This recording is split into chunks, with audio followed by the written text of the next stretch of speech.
pour notre second film, on va parler de Serre-moi fort, qui est sorti en 2021. C'est un film écrit par Mathieu Amalric, qu'on ne présente plus, et Claudine Galéa, à partir d'une pièce de théâtre de Galéa, qui s'appelle Je reviens de loin. Donc une pièce qui a été écrite, mais jamais montée. Donc c'est la première fois qu'on la voit à l'écran ou au théâtre. Enfin, bref, vous avez compris ce que je veux dire. Donc c'est réalisé par Mathieu Amalric, avec notamment au casting Vicky Krieps et Arie Worth-Alter. Pardon pour la prononciation. Donc c'est un film qui a été sélectionné au Festival de Cannes sous la catégorie Cannes Première pour les cinéastes confirmés. Donc pour présenter un peu le synopsis du film, ça va être très court. Ça semble être l'histoire d'une femme qui s'en va. Voilà, je vous laisse apprécier Démerdez-vous. le suspense. Non mais je me demande quand même comment ils sont arrivés avec un... Mais comment ils sont arrivés avec un synopsis pareil quand même? On en parle? C'est pour pas dévoiler toute l'intrigue, mais bon, les gars, j'ai l'impression qu'ils étaient en pause déj. Hein. Ouais, mais bon, ça semble être l'histoire d'une femme qui s'en va. Tada! Non, c'est un peu... Je sais pas, je suis pas trop convaincue. Bah bon, voilà, ça donne aucune info. En même temps, ça décrit tout le film, parce que Oui, semble, c'est totalement ça, parce qu'elle part sans vraiment t'as partir. l'impression qu'elle part, ouais. Ouais, voilà, donc c'est bien finalement. Ouais. Peut-être un petit peu trop artsy pour moi, tu vois. Alors, on a un début de film qui, je trouve, donne parfaitement le ton, avec Vicky Krieps, qui interprète le personnage de Clarisse, qui lance un « on recommence ». Et par ce « on recommence », elle recommence littéralement une nouvelle version de la réalité. Donc elle altère sa réalité. On est en plein dans la thématique. On a d'ailleurs la symbolique des photos, parce qu'elle joue avec des Polaroids à double, comme un jeu de memory. Tout le monde voit ce que c'est le jeu de memory. Donc littéralement, quand on le traduit de l'anglais, ça vient de souvenirs, de mémoire. Donc on a cette symbolique des photos comme des souvenirs dans sa tête qu'elle tente de recomposer. Donc au début, son intention est assez floue, on ne sait pas trop. On a une narration qui est assez dispersée. Et d'une certaine façon, on décode l'esprit de Clarisse à mesure que le film se déroule. Tu parlais du jeu de memory, je trouve que ça expose des enjeux aussi bien pour le personnage que pour le spectateur, parce que on devra, en même temps que le personnage, recoller le fil des souvenirs et reconstruire cette histoire qui va nous apparaître dans un premier temps éclatée. Donc ça expose tous les enjeux que devront ressentir aussi bien Clarisse que le spectateur. Donc c'est pour ça que, encore une fois, les scènes d'ouverture, c'est magistral, voilà. Ouais. Non, mais c'est sûr, c'est que quand on regarde les scènes d'ouverture, la plupart du temps, si on s'applique, enfin, pas tous les films, mais je dirais qu'en tout cas, les films qui sont plutôt bien réfléchis au scénario, ils ont toujours des scènes d'ouverture qui sont, on va dire, très symboliques, ou qui, en tout cas, cadrent très bien les intentions à venir, en tout cas de la part du cinéaste. Là, par exemple, on se rend assez vite compte que, oui, c'est, comme tu dis, une recomposition autant pour elle que pour le spectateur qui doit recomposer toute l'intrigue. C'est pour ça que je trouve que c'est assez bien fait. On a vraiment l'esprit de Clarisse, le film et l'esprit de Clarisse. Ouais, c'est quelque chose qu'on a vu aussi bien dans Us que dans Madré, que dans Serre-moi fort, c'est que vraiment la scène d'ouverture, c'est déterminant en termes d'écriture sur comme prête à voir, quoi. Exactement. D'ailleurs, on commence assez fort parce qu'on a une temporalité qui est vraiment éclatée, donc qui est explosée un peu partout. Et on a un montage sonore aussi qui est éclaté. Quand je dis éclaté, c'est vraiment en termes d'éclatement et pas éclaté en termes de mauvaise qualité. Donc on a un montage sonore qui est éclaté, avec parfois le récit de la mère qui est monté avec la bande sonore du récit des enfants et du père. Donc c'est assez compliqué. Mais en gros, on a un chevauchement sonore. Donc on entend la mère qui parle et on voit à l'écran les enfants et le père, sans la mère. Donc on a un espèce de jeu comme ça de complémentarité du son et de l'image qui se complètent malgré le fait qu'ils ne soient pas dans le même espace. D'où, comme je dis, la temporalité qui est éclatée. En fait, on a un montage parallèle qui se fait entre la réalité et l'imaginé, mais qui se complète par exemple avec le fait qu'avec des petits objets. Donc c'est assez marquant. Par exemple, elle prend le briquet et la voiture dans la réalité, et en fait, ils disparaissent dans la piste narrative où c'est en fait les enfants et le père qui font face à Clarisse qui les a abandonnés. Donc on a des sortes de synchronicité entre les pistes, de choses qui apparaissent et disparaissent, mais vraiment, je trouve qu'on a une complémentarité vraiment parfaite entre l'imaginaire, le réel, le possible imaginaire, parce qu'au final, quand on débute le film, on ne sait pas, on n'a aucune idée de ce qui est en train de se passer. Et on a des voix off de personnages qui se parlent et qui se répondent. Donc, je trouve que c'est un processus qui est assez artificiel. Pour moi, c'est une artificialité qu'on retrouve dans le théâtre, ce qui fait sens quand on se rend compte qu'en fait, c'est l'adaptation d'une pièce. Mais ici, pour autant, ça marche bien parce que ça nous permet vraiment d'accéder à tous les ressorts de la pensée de la mère.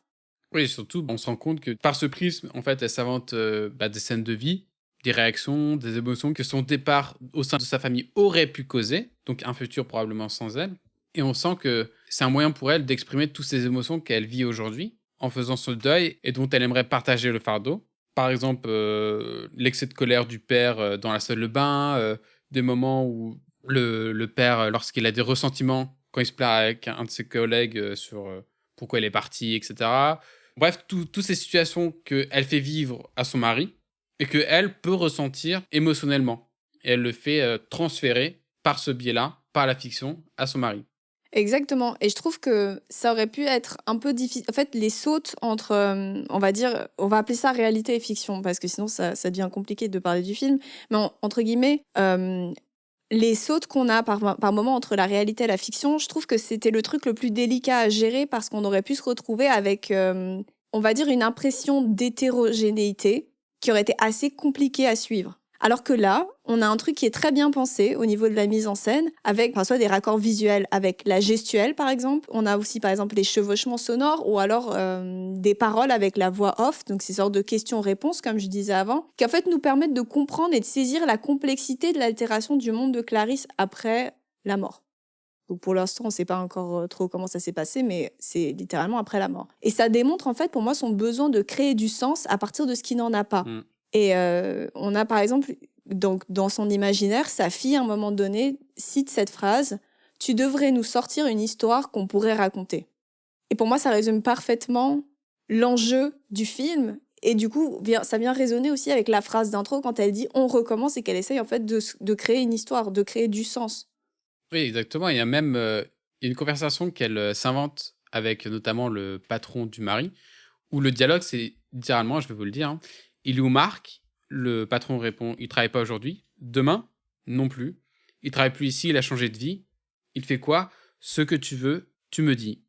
Ici, c'est vraiment le patron du mec qui dit ce que tu veux, tu me dis, en mode, c'est toi la réalisatrice, c'est toi la narratrice, ça dépend Mhm. entièrement de toi, donc du coup, c'est toi qui décides ce que tu veux raconter. Et avec tu devrais nous sortir une histoire qu'on pourrait raconter, bah, c'est littéralement un personnage qui se raconte des histoires et qui décide de la fiction qu'elle a envie de se raconter à elle-même, quoi.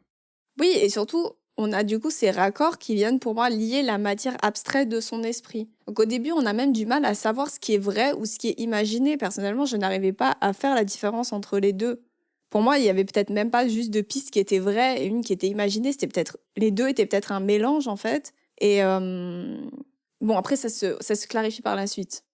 Mais oui, totalement. Et moi, j'ai trouvé que le piano, notamment, je trouvais que c'était un bon lien, un bon ciment qui permettait de passer de la réalité à la fiction. Et il y Mm. a notamment une scène où la mère, elle rejoue des conversations avec sa fille par le prisme, grâce au son du piano qui devient un dénominateur commun aux deux souvenirs, quoi, aux deux réalités. Et Ouais, il y a la petite cassette qu'elle met dans la voiture. voilà, exactement. Et c'est intéressant parce que la musique du piano, du coup, elle prend une place intra, puis extra-digétique en fonction des réalités.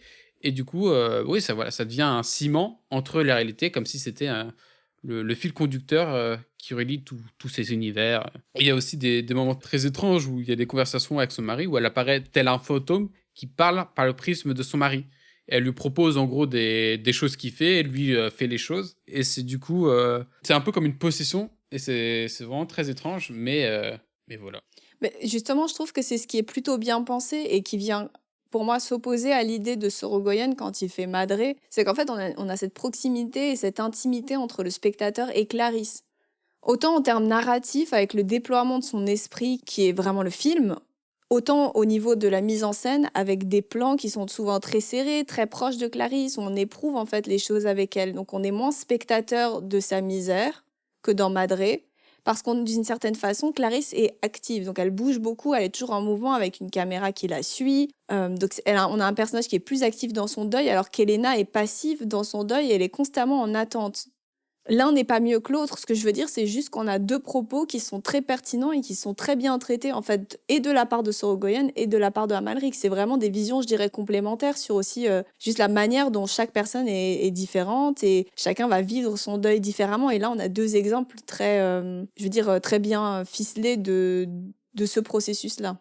Mais c'est intéressant parce que tu dis que Clarisse est active, et en même temps, j'ai envie de dire, elle ne peut que être active. Parce que c'est déjà l'idée elle est déjà en fait impuissante d'une situation, à savoir, elle est dans l'attente de la venue du printemps, Mhm.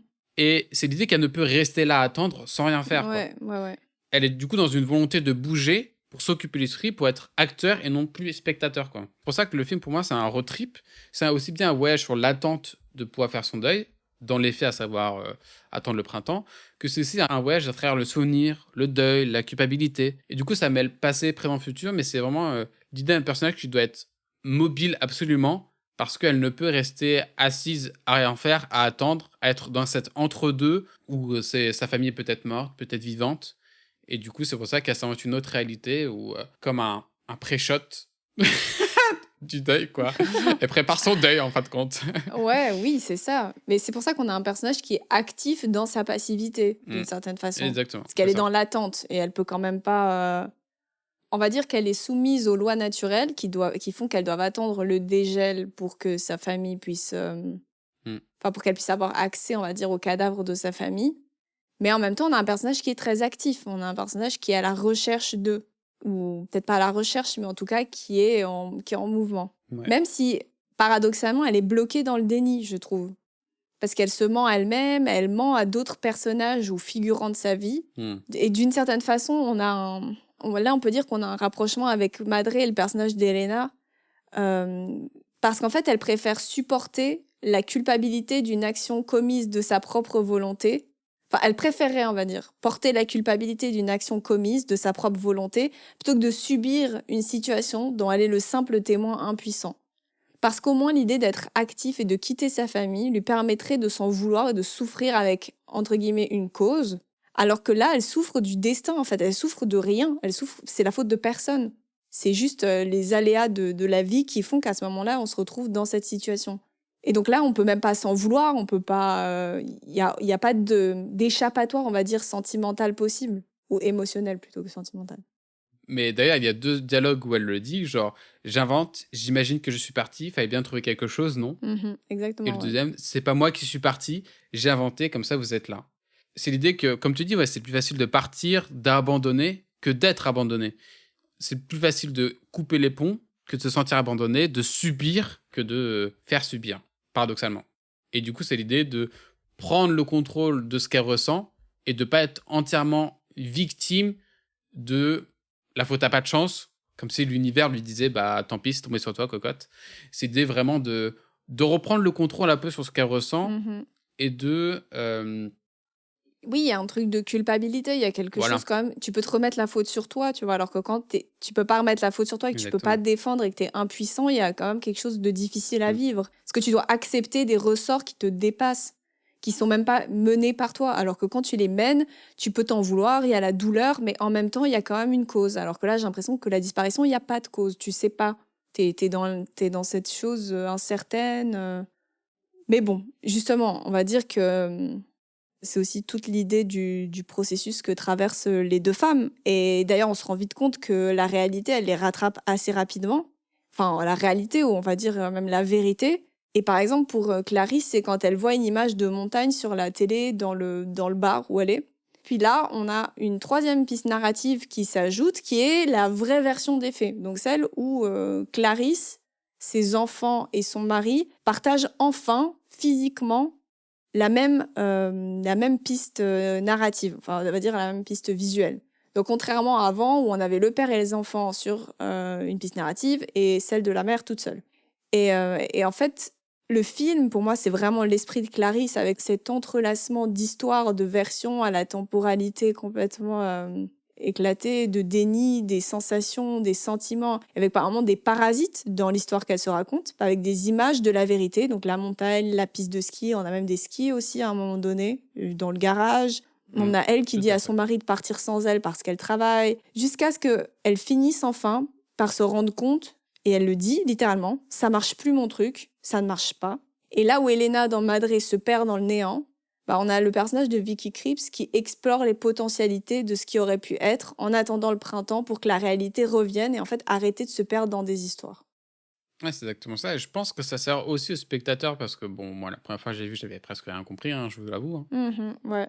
Et paradoxalement, en fait, on a toutes les pièces du puzzle pour comprendre le film, enfin la finalité, à savoir que la famille est morte, mais la manière dont c'est éparpillé nous fait comprendre, comme le perso, que bah, du coup, ça alterne notre réalité et donc notre vision des choses de cette histoire. Parce qu'au début du film, on comprend que cela fait 2 mois, donc sans doute qu'ils sont morts. Elle parle de son fils et de sa fille au passé et au présent, et que parfois ça lui arrive de les voir, donc c'est très étrange. Mais comme tu dis, il y a les indices au niveau de la neige, la montagne et tout, où on voit les skis dans le garage, il y a des vues de montagne enneigées Mhm. sur la télé. Il y a un moment très drôle, enfin très drôle, et en même temps très triste, hein, où elle plonge sa tête dans un bac de glace de poissonnier avant de Ah s'évanouir. oui. Et pareil, elle est dans une voiture aux côtés d'un gendarme et on entend, il recherche des corps et que, bah, du coup, il y a une vocation des corps et du coup, ça indique que, potentiellement, c'est la famille, quoi. Mhm. Ouais. Mais d'ailleurs, je trouve qu'au final, on se rend compte qu'on accède en fait également à un phénomène assez intéressant dans son esprit, c'est la mise en recul du deuil chez le personnage de Clarisse. Parce qu'en fait, elle se met même à imaginer la manière dont ses enfants et son mari en fait procéderaient au processus du deuil. Donc en fait, elle est même plus seule dans son deuil parce qu'elle imagine la manière dont eux vivraient le deuil de elle, par exemple, qui disparaît ou qui part. Et on se rend compte qu'on on retrouve là les étapes du deuil dont on parlait dans l'intro, avec par exemple la colère et l'obsession du père qui parle que d'elle et qui veut se débarrasser entièrement d'elle après. Et on a le petit Paul qui dit t'as jeté maman et qui souffre vraiment ouvertement du manque et de la tristesse. Et en même temps le personnage de la fille qui semble vraiment distant, dans une sorte de déni. Et en même temps elle se met à chercher un modèle et à lui ressembler comme si justement elle sentait qu'elle avait plus ce personnage de mère à qui s'identifier. Et donc, elle va vraiment essayer de se reconstruire sur un autre modèle, quoi, une autre vision féminine qu'elle pourrait trouver. Et d'ailleurs, je trouve qu'en cela, c'est un processus un peu inconscient de Clarisse, de guérison pour le deuil, parce que elle aime à comparer sa fille à Martha Agrich, une pianiste, je crois, Mhm. en la grimant ainsi avec des cheveux blancs et tout, comme si sa fille devait trouver un autre modèle, une mère de substitution. Et c'est comme Mhm. si c'était un message qu'elle se disait à elle-même en mode faut commencer à avancer, quoi. Et d'ailleurs, quand Clarisse pense à ça, c'est lors du visionnage d'un documentaire où c'est la fille qui raconte l'histoire de la mère. Dimension méta, Ah on oui. est dans Inception, là. Et du coup, Ah. lol. Et du coup, on est vraiment dans cette, un peu comme dans Madrid, dans ce truc inconscient de vouloir commencer à guérir, commencer à penser l'après, quoi. Et c'est par le prisme de sa fille, mais je pense que ça indique en même temps sur ce qu'elle ressent elle-même, Mhm. paradoxalement. Oui, je pense qu'en fait, pour moi, les gens de sa famille et le deuil qu'ils vivent, eux, dans l'histoire fictive, pour moi, c'est une manière aussi d'elle-même mettre une sorte de concrétisation sur son deuil à elle. Mm. Parce que je trouve que quand on pense au deuil, on a en fait cette idée de processus qui est hyper mentalisé, qui se passe vraiment en intérieur et souvent à l'intérieur de sa tête ou de son esprit. Alors que, par exemple, dans les deux films, pour moi, on a quand même une idée de vraie physicalité du deuil et le fait de vivre la disparition de la présence de l'autre par le corps et la sensation autant que par l'esprit. Par exemple, on voit Clarisse qui est dans une recherche de sensations, par exemple quand elle gratte la neige parce qu'elle peut pas aller retrouver les corps et qu'elle doit attendre la fonte des neiges, on la voit gratter la neige sur la voiture et on la voit même à travers le pare-brise. Mm. Elle boit pour oublier, elle met la tête dans la glace, comme tu l'as si bien dit, elle conduit pour fuir physiquement. Enfin, physiquement, elle est bloquée par l'impuissance, le fait donc qu'elle doive attendre la nature, enfin la nature des choses, quoi, qu'elle doive suivre ce cours-là. Et c'est comme si son esprit, qui avait la bougeotte, tentait de compenser par le mouvement ce elle ne peut pas faire. Donc on a toutes ces divagations de l'esprit. Oui, c'est exactement ça. C'est comme si son corps était prêt à avancer, mais que cela ne Mhm. lui était pas encore permis. Comme si Ouais. elle devait, enfin, comme si elle était prête, genre dans les starting blocks pour commencer son deuil, et que bah tant qu'elle n'aura pas accès à cette vérité de la découverte des corps de sa famille, bah elle pourrait pas commencer son parcours de deuil, quoi. Ouais, comme si c'était un personnage qui est vraiment bloqué. Mais oui, mais c'est ça, c'est un personnage qui est... Enfin, c'est un personnage qui est complètement... qui est bloqué malgré elle, on va dire. Hmm. Enfin, Ah oui, voilà, comme un poisson qui s'entraîne à nager dans un aquarium en attendant d'aller dans l'océan. exactement, voilà. Et donc, plus on avance vers la fin, moins les images sont pour moi concrètes. Donc, plus on va, je trouve, vers une forme d'abstraction de l'espace, de la temporalité. On a notamment un passage avec cette fille, qui n'est pas sa fille, mais qui est en fait la projection physique qu'elle donne à sa fille, qui va à Paris dans un train de construction de l'usine du père et qui arrive au concours ensuite, là, changement d'espace, changement de costume. Enfin, là, on arrive vraiment à une sorte de... C'est comme si toutes les pistes qu'elle avait avant commençaient à fusionner en une et que ça donnait cette espèce d'énorme, je sais pas comment dire ça, d'énorme abstraction de son esprit et qui paradoxalement, en fait, va lui permettre de se clarifier et de déconstruire lentement tous les mythes qu'elle s'est fait pour arriver, en fait, à la fin on va dire, du processus et de permettre sa reconstruction. Oui, voilà, et ça, on ressent que ça vient dès la découverte des corps, quoi. Dès qu'elle fait ça, on sent que c'est beaucoup plus Ouais, ouais, limpide ouais. dans la narration, même au niveau d'elle, dans son comportement. On sent que c'est beaucoup plus, ça devient beaucoup plus facile son processus de reconstruction. Ouais, et d'ailleurs, la fin, elle arrive vraiment comme une boucle parfaite avec le début du film, où elle dit on recommence, et cette fois, elle est plus avec ses polaroïdes qu'elle retourne, donc elle a laissé tomber complètement cette idée de altération de la réalité, de reconstruction et d'invention de l'histoire, et cette fois, elle part. Et là, on a pour moi le mental et le mouvement du corps qui sont à nouveau coordonnés, on va dire, et elle part physiquement pour de bon de la maison. Et là, pour moi, c'est là qu'on retrouve une reconstruction qui est Mhm. possible. Oui, voilà, parce que la vente de la maison, c'est vraiment... la maison, c'est l'antichambre de tous ses souvenirs, quoi. C'est limite le lieu Mhm, commun où il mhm. y avait toute sa famille et tout. C'est presque un des seuls décors du film, entre parenthèses, mais le décor principal. Et du coup, la vente de cette maison, bah, c'est vraiment véritablement tourner une page pour pouvoir avancer, quoi. Exactement.